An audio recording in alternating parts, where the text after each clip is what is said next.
Hi everyone, hope you're doing well from wherever you're watching this channel, depending on your time zone.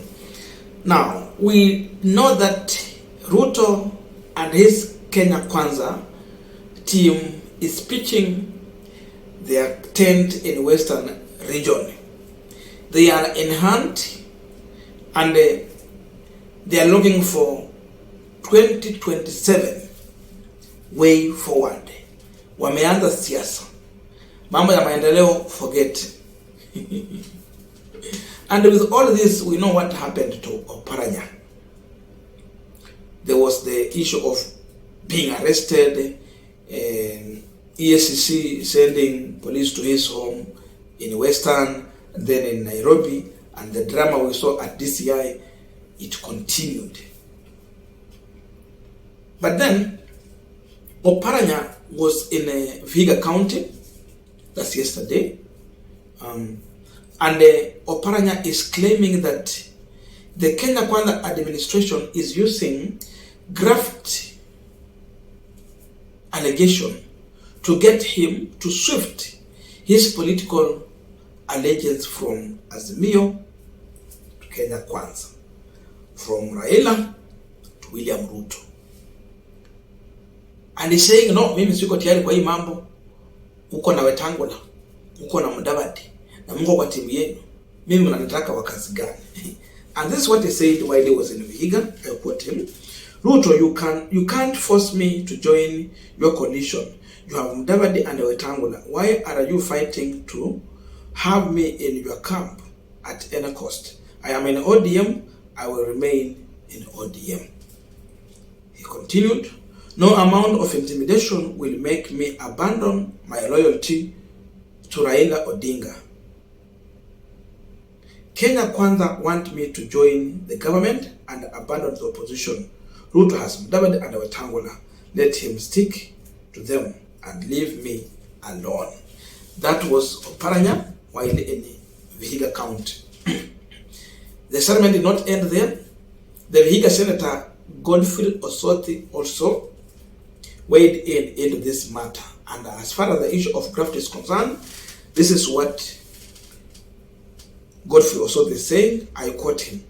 I am the chairperson of the Public Accounts and Investment Committee in the Senate, and I can say that I have gone through the audit report and Oparanya is clean. So anyone who wants information on how Oparanya used the fund should come and ask me. Those who want to arrest him have other motives, and we want to tell them that we will remain steadfast in ODM. That is Vihiga Senator Godfrey Osoti. Now, we are continuing this panel discussion, but just a quick request for those who are watching and you have not yet subscribed, please consider subscribing to our channel. Subscribers, I must say thank you so much. And again, to all our viewers, please give this video a thumbs up. By the way, I wanted to listen to Oparanya shortly when he was trying to address this issue. It was the first time now he was speaking publicly about this arrest. So listen to this video from Balindi Ways, and then we're going to continue with this discussion. Because now, as a police officer, you cannot go and arrest a politician, then you start asking him, what is your relation with the Raila? Kama kwa saidi ya Raila. Or what is your relation with Ruto? You know very well that Oparanya is the deputy party leader of ODM. He's a politician, a former governor. Swali kama hilo si la kipumbavu. Hiyo ni ujinga, ni upuzi, ni ushenzi mtupu. You can't ask a politician such question, not unless it's a way of intimidation to make him now start focusing on how to dump that side. So Ruto is using police to settle politics in this country. He's trying to force his way to have Oparanya on his side. And his target is not only Oparanya. The reality is that for you to have an influence in Western region politics, to stamp your political authority, your foot stamp in the Western region, you start from Kakamega. Once you have Kakamega right, the trickle-down effect inaenda kukua huko. It will be reflected in Vihiga, it will be reflected in Busia, it will be reflected in Bungoma and Trans Nzoia, and elsewhere, including Luyas in diaspora, Nairobi, Coast, tuseme mpaka Nakuru, Rift Valley, when all those other areas including mpaka zile zenye ziko in Nyanza. Ukienda Migori kuna Wamaragoli wengi huko. The trickle down effect is going to be felt there. Yule mwenye anashinda tu kura ya wapi? Kakamega. Ruto failed in Kakamega. Even all the candidates they had failed in Kakamega walipoteza, including their own Malala. Malala is a politician who rose from an MCA to a senator na alikuwa na bright future. Yule mtu mwenye anashinda Malala, he's not a politician. That one is a technocrat. Fernandez Baratha sio mwanasiasa, lakini alishinda huyu. Kwa nini? They never got it right.